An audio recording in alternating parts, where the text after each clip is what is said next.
Yo, what's up, guys? In this episode of the Eating Dubs Fantasy Sports, I'm going to be looking at the Thanksgiving Day matchups. So, first one to kick it off, we got Bears versus Lions. It's going to be in Detroit. Detroit is a 3-point underdog, which is pretty fucking crazy to me if you think about it. Um, I mean, how far the Bears are falling, Jesus Christ. Whew. Anyway, Bears 3-point favorite with a 41 over under. That is absolutely disgusting. I don't think you want any parts of this game, to be honest. At a glance, looking at some quick metrics, the Lions 32nd, 32nd, 27th. Bears bottom third in every category. It's disgusting. Yeah, I'm not excited about this game in the slightest. Looking at some lineups really quick. Um, for the Lions, now of course, DeAndre Swift's going to be in your lineup 100%. He should have some production, might even score a touchdown. I mean, whatever points they do got the Lions scoring. I don't imagine them not going to Swift in some way. Which, I mean, Hawkinson, you probably have to start him just based on the current state of tight ends in the NFL. So you're probably going to be starting Hawkinson. It's disgusting. Close your eyes. Um, try to be drunk before this game starts. I think that's my strategy. Just start the drinking early, be drunk, and then rally for the next game. And yeah, that's pretty much it for the Lions offense. Heading on over now to the Bears. This one's pretty easy as well. Darnell Mooney's a smash play. He's the bona fide alpha for the Bears, and I don't expect that to change this week. David Montgomery's also a pretty solid start. I'm so just to break it down, to keep it 100. My expectations are that the Lions might not score this week. It's just my theory, just my prediction. I think the Lions score maybe a touchdown if they're lucky, and with that in mind, um, Montgomery, Mooney, you're starting them. I would be very, very scared about doing that. I think the Chicago DST is probably the top defensive play this week by most experts. So, yep, you're going to be starting Mooney and Montgomery. Cole Kmet. Cole Kmet might get you 3 for 45, something like that. Could get in the end zone. Again, if I'm wrong and let's say they hit that 41 over under, um, that's 3 touchdowns, two touchdowns and a field goal for the Lions, 3 touchdowns for the Bears. So I'm not a mathematician. I don't do public math. Yeah, so take from that what you will. Let's move on over now to the Raiders versus Cowboys. So we got a little bit of a better game here. Dallas is a 7.5 point favorite with a 51.5 over under. God damn, I think that might be one of the higher ones of the week. Yeah, looks like we got, I guess the Indy Tampa Bay game is the highest. So this might be the second highest over under of the week. I like that. I like most pieces in this game. Let's look at the lineups. So, Michael Gallup, you're starting him. He might be a top 12 play this week. He was one of the popular waiver wire ads on the week, so you're going to be starting Gallup. Schultz is also a pretty solid start. He's been getting targets. He's been productive. He's been involved. He's also just a great tight end to begin with. So start Schultz with a lot of confidence. Zeke Prescott starts. You don't even need my advice there. Tony Pollard is also like a flex play in like a 12 team league and up. So you could flex Pollard. Just temper your expectations a little bit for the Detroit passing game, because I think they're gonna really want to run the ball hard this week. I know their O line has been struggling. Their O line has been banged up, but I think they try to establish the run early, and you're gonna see a lot of Pollard and Elliott out of the backfield. And in terms of passing, I think it's Gallup, Schultz. And, the trickle down for Wilson, he could be a solid play. He's been looking really great. Brown had a couple of big drops last week. Not too confident, but 51 over under. There's some production to go around.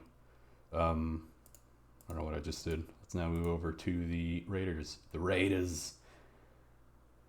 For the Raiders, the only wide receiver that I feel confident starting, which I am starting in one of my leagues, is Hunter Renfrow.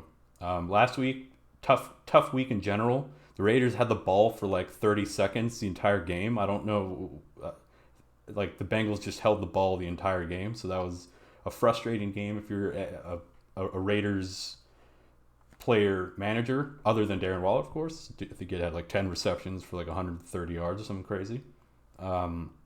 It was actually kind of ridiculous, to be honest. The Raiders were force feeding the ball to Waller the entire game, and they were losing. They were losing. They had no offense, nothing. It was ridiculous. They knew what they were going to do every single play. Throw it to Waller. Like, can we see some Jesus fuck? Like, okay, Josh Jacobs, you're going to start him, but you're not going to be confident about that. But with a high over-under, you're going to start Renfrow, you're going to start Waller, you're going to start Jacobs. Kenyon Drake, I would stay away personally. He hasn't been looking too great the past couple of weeks, but if you're desperate, flex him. I think I'm starting Jacobs and Drake in a league out of necessity, and I'm not too confident about that. And then, you have your flyer plays like your Edwardses, if you want to do Jones, if you enjoy Payne. So, that pretty much sums it up for that game. Moving over to another good game, or what should be a good game, but I don't think the Saints have looked very good as of late, but we shall see. The Bills have been even worse. So Saints are a 6.5 point underdog with a 45 point over under. So not horrible. Should be a competitive game. I think the Bills get right in this one, but as I mentioned in one of my last videos, the Bills have really not beaten anyone that impresses me very much. The only win that they have on their slate that I was actually impressed by was the 19-0 win against the Packers, as well as the 38-20 win over the Chiefs. The Chiefs were reeling at that time. That was like when they were on like a 3-game losing streak or something. I'm not impressed. I'm just not. But going to the matchups now, because that's what we care about. At